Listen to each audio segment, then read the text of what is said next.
Students हम calculate करेंगे मास किससे, मोल्स से, ठीक है। यानी कि अगर हमें नंबर ऑफ मोल्स गिवन हो और हम उससे जो है वो मास फाइंड करें। नंबर ऑफ मोल्स क्या होते हैं, जिस तरह एटम्स होते हैं उनको अब गिनना तो पॉसिबल नहीं है ना कि कितने एटम्स हैं, ठीक है ना। यानी एक एटम, दो एटम, तीन एटम, ये तो गिनना पॉसिबल नहीं है। जिस तरह से मेरे पास किसी भी चीज का टुकड़ा हो, ठीक है ना, आयरन का टुकड़ा हो, छोटा सा किसी चीज का पीस हो, तो मैं इसमें देख रहा हूँ कितने एटम्स हो, तो उसमें तो बहुत सारे एटम्स आ जाएंगे ना, लाखों करोड़ों, ठीक है। तो मैं ये देख लूंगी कि इसके जो है वो एक मोल कितना होगा, ठीक है। यानी कि एक यूनिट आ जाता है हमारे पास, मोल, जिसमें हम कहते हैं कि मोल कितना होगा, और उस मोल के अंदर हमें पता है कि कितने एटम्स होते हैं, वो होते हैं एवोगैड्रोस नंबर ऑफ पार्टिकल्स, यानी कि 6.02 एक्सपोनेंशियल 23 एटम्स, ठीक है। यहाँ पर हम देख रहे हैं कि मोल्स का यूनिट अगर हमारे पास हो, अगर मोल्स में हमारे पास कोई चीज गिवन हो, तो उससे हम मास किस तरह फाइंड कर सकते हैं। तो इसके लिए हम देखेंगे कि हमें प्रॉब्लम स्टेटमेंट गिवन है कि ये एक इक्वेशन है जिसके तहत होता क्या है, ये कैल्शियम कार्बोनेट है, ठीक है। अब इसको हीट किया गया, ठीक है, इसको हीट किया गया तो इस ये जो है उसकी ब्रेक डाउन हो गई। किस तरह से, कैल्शियम ऑक्साइड बना और कार्बन डाइऑक्साइड गैस बनी। कैल्शियम कार्बोनेट को चूने का पत्थर भी कहते हैं, ठीक है। इससे जो है वो क्विक लाइम, इसको क्विक लाइम भी कहते हैं, क्विक लाइम बना और और कार्बन डाइऑक्साइड गैस रिलीज हुई है, ठीक है। यहाँ पे हम देख लेते हैं कि प्रॉब्लम स्टेटमेंट है कि कितने ग्राम्स ऑफ कैल्शियम ऑक्साइड हमें हम हासिल हो सकते हैं अगर हम इनिशियली कितना कैल्शियम कार्बोनेट यूज करें, 8 मोल्स कैल्शियम कार्बोनेट यूज करें, ठीक है। तो हम देख लेते हैं कि इसमें हमें फाइंड क्या करना है। हमें जो है वो जो प्रोडक्ट आ रही है ना हमारे पास, कैल्शियम ऑक्साइड, या जिसको हम क्विक लाइम भी कह सकते हैं, तो उसकी जो है वो हमने मैथ निकालना है, ठीक है, कितने मैथ हमें हासिल होगा। जबकि हमें शर्त क्या दी हुई है, शर्त ये है कि हमने जो यूज किए थे कैल्शियम कार्बोनेट, वो कितना यूज किया था, 8 मोल्स, ठीक है। अब हम देख लेते हैं यहाँ पर अब हम इसकी जो है वो कैलकुलेशंस कर लेंगे, ठीक है। अब इसकी कैलकुलेशंस के लिए सबसे पहली चीज जो होती है वो ये होता है कि हम जो है वो इक्वेशन को बैलेंस करें, ठीक है। अब ये इक्वेशन देख लेते हैं, एक कैल्शियम जो है वो रिएक्टेंट साइड पे, एक ही जो है वो प्रोडक्ट साइड पे, एक कार्बन रिएक्टेंट साइड पे, ठीक है, और एक ही कार्बन हमारे पास प्रोडक्ट साइड पे। तीन ऑक्सीजन है, 1 2 3, यहाँ पर भी तीन ही है, ठीक है। इक्वेशन तो बैलेंस है। अब इक्वेशन में जो यहाँ पर हमारे पास कोफिशिएंट है, हम वन हो, यहाँ पे वन है, अगर यहाँ कुछ नहीं लगा हुआ इसका मतलब है वन है, ठीक है ना। यहाँ पर कुछ नहीं लगा हुआ, वन है, यहाँ पर कुछ नहीं लगा हुआ, वन है, ठीक है। तो अगर हम इस इक्वेशन के तहत देखें तो हमारे पास एक स्टेटमेंट यहाँ पर आ सकती है जो हम दे सकते हैं कि 1 मोल जो है वो, वन को ठीक करके लिख लेते हैं यहाँ पे, और यहाँ पे लिखते हैं कि 1 मोल जो है, मोल को MOL भी लिख सकते हैं और MOLE भी लिख सकते हैं, ठीक है। तो 1 मोल ऑफ कैल्शियम कार्बोनेट, ठीक है, ऑन हीटिंग, ठीक है, प्रोड्यूस करता है कि क्या प्रोड्यूस करता है अब हम देख रहे हैं कि कितना ये जो है वो कितने मोल प्रोड्यूस कर रहा है कैल्शियम ऑक्साइड।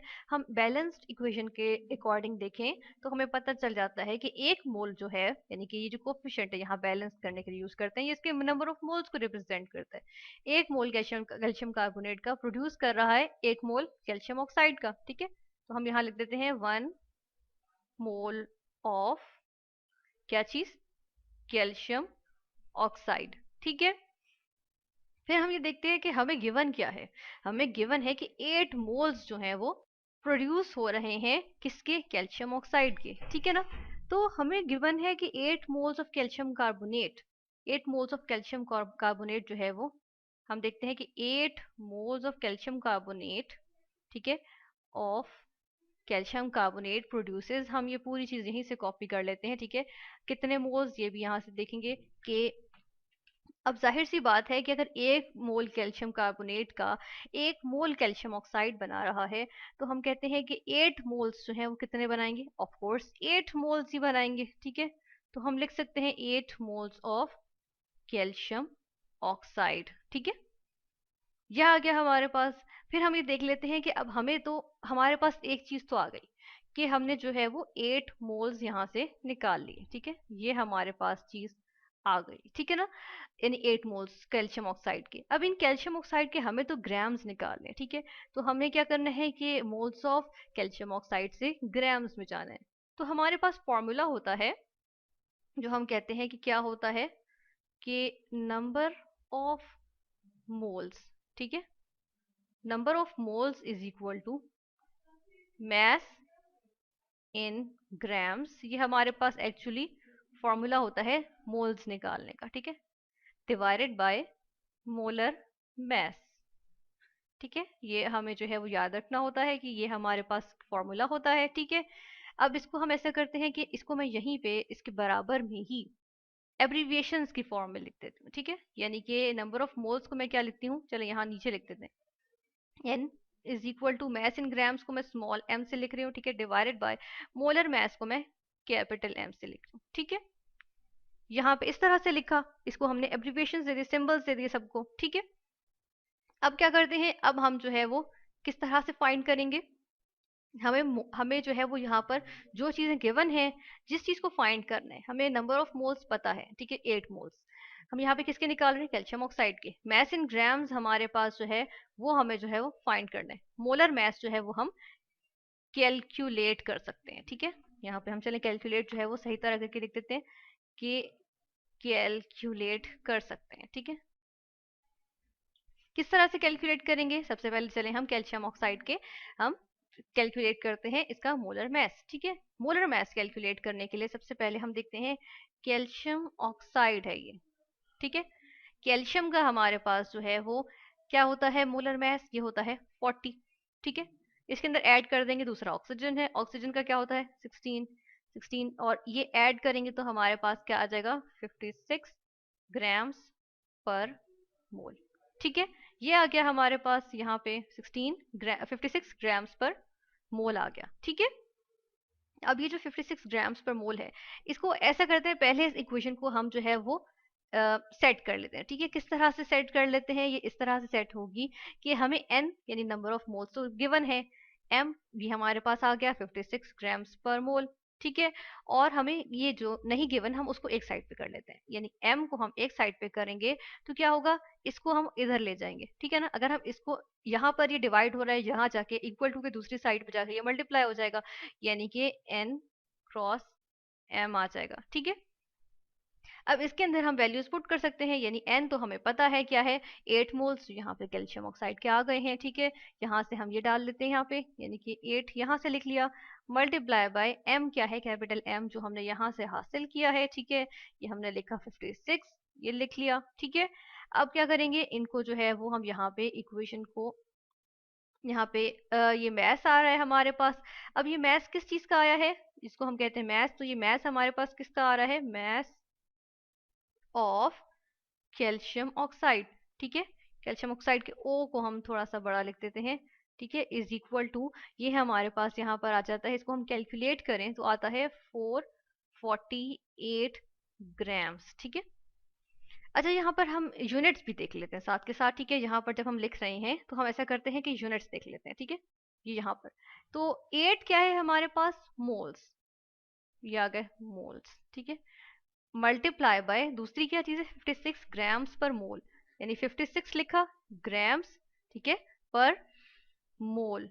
ठीक है, तो क्या होगा कि अब देखें मोल्स जो है वो न्यूमरेटर में है, दूसरा मोल जो है वो डिनोमिनेटर में, दोनों कैंसिल हो जाएंगे। ठीक है, तो ये वाला मोल जो है वो इस मोल से कैंसिल हो गया।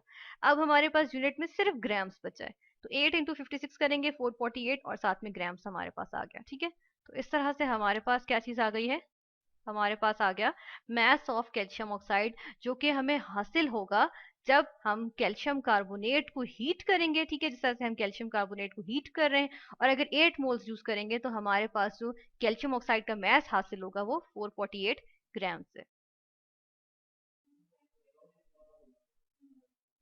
स्टूडेंट्स, हम कैलकुलेट करेंगे अमाउंट, ठीक है, और किसमें, ग्राम्स में भी और मोल्स में भी। ठीक है, अब मैथ्स मतलब कि हम देखते हैं कि ग्राम्स में, मतलब जिस तरह ग्राम में हम चीज़ों को, डिफरेंट चीज़ों को मेजर करते हैं, जैसा कि हम जो है वो चीनी लेकर आते हैं तो वो ग्राम्स में लेकर आते हैं, 1 किलोग्राम 2 किलोग्राम। ठीक है, तो ग्राम का वो यूनिट होता है। ठीक है, ग्राम यानी कि यूनिट है। ठीक है, वजन का यूनिट होता है, और इसके साथ साथ अमाउंट का यूनिट हम कह सकते हैं इसको, और कि कितनी मिकदार है। ठीक है, उसको हम ग्राम में भी कर सकते हैं मेजर, और हम उसको मेजर मोल्स में भी कर सकते हैं। जिस तरह इथाइल अल्कोहल अगर प्रोड्यूस हो रहा है तो हमने देखना होगा कि इथाइल अल्कोहल के कितने मॉलिक्यूल्स प्रोड्यूस हो रहे हैं, तो हम ये देखेंगे कि मोल्स से देखेंगे। ठीक है, यानी अगर एक चीज को काउंट करना हो, अब छोटी सी चीज, एटम, ठीक है ना, अब इतना सा अगर मैं डॉट भी लगाती हूँ तो उसके अंदर बेशुमार एटम्स हैं, यानी कि इसके अंदर millions and trillions of atoms होते हैं। ठीक है ना। तो हम ये कहते हैं कि मोल्स हमें हम तो फिर हम इसको किस रिस्पेक्ट से हम काउंट करते हैं इनमें एटम्स, मोल्स के रिस्पेक्ट से, ठीक है। तो हम देख लेते हैं अब कि फर्मेंटेशन हुई ग्लूकोज की। अब फर्मेंटेशन क्या है? फर्मेंटेशन है कि जो मेरे पास ग्लूकोज था, ऑक्सीजन की एब्सेंस में इसकी ब्रेकडाउन हुई, ठीक है, और ब्रेकडाउन हुई तो उसकी प्रेजेंस, उसकी रिजल्ट में क्या चीज बनी है? Ethyl alcohol. इथाइल अल्कोहल बन गया, ठीक है। अल्कोहल का ओ थोड़ा सा बड़ा कर लेते हैं, इथाइल अल्कोहल बन गया। और ये क्या था मेरे पास? ये था मेरे पास ग्लूकोज, ठीक है। ग्लूकोज से क्या बन गया? Ethyl alcohol. और ये किसमें किसकी क्या ये प्रोसीजर क्या कहलाएगा? ये प्रोसेस से कहलाता है फर्मेंटेशन, ठीक है, यानी ऑक्सीजन की एब्सेंस में जो हुआ इस वजह से। फिर हम ये देख लेते हैं कि अब हमें इस प्रॉब्लम स्टेटमेंट में क्या कहा जा रहा है कि इथाइल अल्कोहल जो प्रिपेयर हुआ है वो अमाउंट कैलकुलेट करें ग्राम्स में भी और मोल्स में भी, ठीक है। लेकिन किस तरह से कि शर्त यह है कि जो ग्लूकोज आपने यूज किया था वो 5000 ग्राम्स यूज किया था, ठीक है। तो हम अब जब इसकी कैलकुलेशंस करेंगे तो हम स्टार्ट कहाँ से लेंगे? जो हमारे पास गिवन डाटा है, और गिवन डाटा क्या है? 5000 ग्राम्स ऑफ ग्लूकोज, ठीक है। लेकिन यहाँ पर हम ये भी देखेंगे कि कुछ चीजें ऐसी होती हैं जो हमें गिवन नहीं होती, लेकिन हमें जो है वो मालूम होती हैं। जिस तरह से यहाँ पर हम सबसे पहले कैलकुलेट कर लेंगे, हम फौरन से जो है वो कैलकुलेट कर लेंगे क्या क्या चीजें। एक तो हम ग्लूकोज का हम इसका मोलर मैस फाइंड करेंगे। अब मोलर मैस क्या होता है? मोलर मैस होता है यानी कि मोल्स में, एक मोल में कितने ग्राम्स इसका होते हैं, ठीक है, कितनी अमाउंट होती है एक मोल में, ठीक है। जिस तरह हम अगर इसकी मेजर कर लेते हैं तो जब हम इसकी कैलकुलेट करेंगे तो हमें पता चलेगा कार्बन के, अच्छा, मोलर मास या एटॉमिक मास क्या होता है? 12, ठीक है, जो हमें पीरियोडिक टेबल से पता चलता है। मल्टीप्लाई करेंगे 6 से, क्योंकि 6 जो है वो सबस्क्रिप्ट में मौजूद है, ठीक है, यानी 6 कार्बन है ना, इस वजह से। फिर हम आगे ऐड कर लेते हैं क्योंकि इसके आगे हाइड्रोजन है तो H आ गया, ठीक है। H का होता है पीरियोडिक टेबल से देखो एटॉमिक मास तो 1। अब 1 को मल्टीप्लाई करें 12 से तो ये आ गया 12, ठीक है। फिर प्लस कर देंगे, अगला ऑक्सीजन है। ऑक्सीजन का हम देखते हैं पीरियोडिक टेबल में तो वो होते हैं 16। 16 को मल्टीप्लाई करें 6 से तो क्या होता है? यहाँ पे हम लिख देते हैं 16, ठीक है, और मल्टीप्लाई बाय 6 क्योंकि 6 मौजूद है, ठीक है। तो इससे हमारे पास जो है वो एक यहाँ पर जो टोटल हमारे पास आ जाएगी, उसको इसको चले हम कैपिटल एम से रिप्रेजेंट कर लेते हैं, ठीक है। तो जो टोटल हमारे पास आ जाएगा यहाँ पर अमाउंट वो होती है 180 ग्राम्स, ठीक है, कितनी? पर मोल। ये इसका यूनिट होता है, मोलर मास का यूनिट होता है 180 ग्राम्स पर मोल। यानी कि हम कहते हैं एक मोल अगर मेरे पास ग्लूकोज हो तो उसमें 180 ग्राम्स मौजूद होंगे ग्लूकोज के, ठीक है। अब दूसरी साइड पे मेरे पास मौजूद है इथाइल अल्कोहल। इसका भी चले हम क्या करते हैं कि मोलर मास निकाल लेते हैं, ठीक है। इसका निकालने के लिए क्या करेंगे? कार्बन कितना है? कार्बन का कितना होता है एटॉमिक मास? 12। दो कार्बन है तो इंटू 2 कर लेते हैं, ठीक है। प्लस कर लेंगे कि इसके अंदर हाइड्रोजन है, वो उसका होता है 1, ठीक है। अब मल्टीप्लाई बाय 5 यानी कि 1 5 जा 5, ठीक है। और उसके बाद फिर प्लस कर लेंगे ऑक्सीजन का है, ऑक्सीजन का कितना होता है? 16। एक ही ऑक्सीजन है प्लस एक और हाइड्रोजन है, चलें एक और लिख दिया, ठीक है। अब इस सारे को कैलकुलेट कर लें हम तो फिर हमारे पास जो है वो क्या वैल्यू आ जाती है? हम इसकी वैल्यू लिखते हैं, ये आ जाता है 46 ग्राम्स पर मोल, ठीक है। ये हमारे पास आ गया किसका? इथाइल अल्कोहल का, ठीक है। और जो ये हमारे पास था वो किस चीज का था? मिथाइल अल्कोहल का, ठीक है।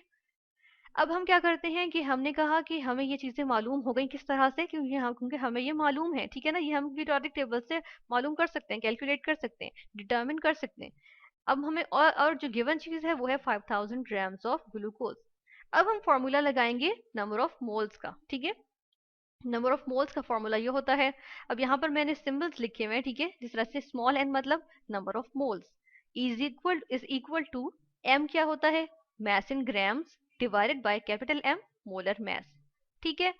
अब हम क्या करेंगे? ये फाइंड करने के लिए हम यहाँ पे हम यहाँ ग्लूकोज का पहले फाइंड करते हैं ना, ठीक है, क्योंकि ग्लूकोज की वैल्यू गिवन है, क्योंकि जो वैल्यू हमें गिवन होती है हम उनसे स्टार्ट लेते हैं। तो हम यहाँ पर कहेंगे 5000 ग्राम्स, ठीक है, ये मैस आ गया, मैस इन ग्राम्स, ग्राम्स लिख दिया साथ, डिवाइडेड बाय, अब और क्या चीज आएगी यहाँ पे? नीचे आएगा कैपिटल एम यानी मोलर मैस। ये निकला था ग्लूकोज का 180 ग्राम्स पर मोल, ठीक है। तो ये भी हम लिख देते हैं यहाँ पे, ये आ गया 180 ग्राम्स पर मोल। अब मोल देखिए डिनोमिनेटर के भी डिनोमिनेटर में डिवाइडेड का साइन है ना, डिनोमिनेटर के भी डिनोमिनेटर में जो चीज होती है वो कहाँ चली जाती है? ऊपर चली जाती है। और ग्राम्स तो ग्राम से कैंसिल हो ही जाएंगे, ठीक है ना, ये वाले ग्राम्स इस ग्राम से कैंसिल हो जाएंगे, ठीक है।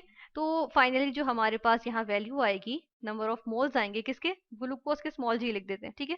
तो ये हमारे पास कितने आ जाते हैं, ये आ जाते हैं, हम यहाँ पर लिख देते हैं 27.78 मोल्स, ठीक है। MOL जो है ना वो भी मोल के लिए होता है, ठीक है। MOLE भी मोल के लिए होता है, MOL भी शॉर्ट फॉर्म होती है मोल्स के लिए, ठीक है। तो हमने स्मॉल जी लिखा ग्लूकोज के लिए, number of moles of glucose आ गए, ठीक है। अब इससे हमें फाइंड करना बड़ा आसान हो जाएगा, किस तरह से, हम यहाँ पर देख लेते हैं कि हम एक स्टेटमेंट बना लेंगे, ठीक है। क्योंकि हम ये जो इक्वेशन है ये बैलेंस्ड इक्वेशन के अकॉर्डिंग हम यहाँ पे स्टेटमेंट बना लेंगे कि इसके 1 मोल है यहाँ पे, ठीक है। ये 1 मोल है ना, जो इसका कोफिशिएंट होता है उसका मतलब होता है कि उतने ही नंबर ऑफ मोल्स प्रेजेंट होते हैं। यहाँ पर 2 मौजूद है, इसका मतलब है 2 मोल्स बन रहे हैं। तो हम कह सकते हैं कि 1 मोल ऑफ क्या चीज, ग्लूकोज, ठीक है। क्या करते हैं, उससे क्या चीज बन रही है, 2 moles of ethyl alcohol, of ethyl alcohol, ठीक है। 2 मोल्स ऑफ इथाइल अल्कोहल बन रहे हैं। तो हम ये तो हमने इससे देख लिया, ठीक है। फिर हमारे पास तो एक्चुअली जो गिवन डाटा था यानी 500 ग्राम्स, उससे तो हमारे पास 27.78 मोल्स आए थे ग्लूकोज के। तो हम यहाँ पर ये लिखेंगे कि 27.78, ठीक है, मोल्स। यहाँ पे अब हम क्या लिखेंगे, मोल्स ऑफ ग्लूकोज, ठीक है, of glucose is equal to, ये सारा कुछ हम यहाँ से जो है वो कॉपी कर लेते हैं, ठीक है। ये आ गया ऑफ ग्लूकोज, ठीक है, इज इक्वल टू, अब यहाँ पे 27.78 लगाया है ना, तो इसका मतलब है कि यहाँ पर भी लगाना पड़ेगा, मतलब 2 के साथ भी इज इक्वल टू के साइन के दोनों तरफ एक चीज मल्टीप्लाई करते हैं तो हमें इज इक्वल टू का साइन मेंटेन रहता है ना, ठीक है। तो यहाँ पर लगाया, ठीक है, ये, और हमारे पास आए मोल्स किस चीज के, इथाइल अल्कोहल के, ठीक है। यहाँ पर हम लिख देते हैं इथाइल अल्कोहल, कॉपी कर देते हैं, पेस्ट कर देते हैं यहाँ पे, इसको यहाँ हम नीचे लिख लेते हैं, ठीक है। ये आ गया हमारे पास। अब हम यहाँ पे इसको कैलकुलेट कर लेते हैं कि 2 से इसको मल्टीप्लाई करें तो हमारे पास एक्चुअली आंसर क्या आता है, हमारे पास यहाँ पर आंसर आता है, हम यहाँ पे इज इक्वल टू करके लिखते हैं, ये बन जाता है 55.56 मोल्स, ठीक है। ये आ गए इथाइल अल्कोहल के, ठीक है। ये हमारे पास एक्चुअली प्रोड्यूस हुए हैं, तो हमारे पास एक आंसर तो आ गया, ठीक है ना। यानी कि हमारे पास क्या था, मोल्स कैलकुलेट करने थे, तो चले मोल्स तो हमारे कैलकुलेट हो गए इथाइल अल्कोहल के, जो कि क्या आए हैं 55.56 मोल्स, ठीक है, ये आ गए। फिर हमें और चीज क्या करनी थी, ग्राम्स में जो है वो अमाउंट मेजर करनी थी। अब ग्राम्स में करने के लिए हम फिर से यहाँ पर जो है वो फॉर्मूला ले आएंगे, नंबर ऑफ मोल्स वाला, यही वाला फॉर्मूला, ठीक है, यहाँ पर फिर से ले आए, ठीक है।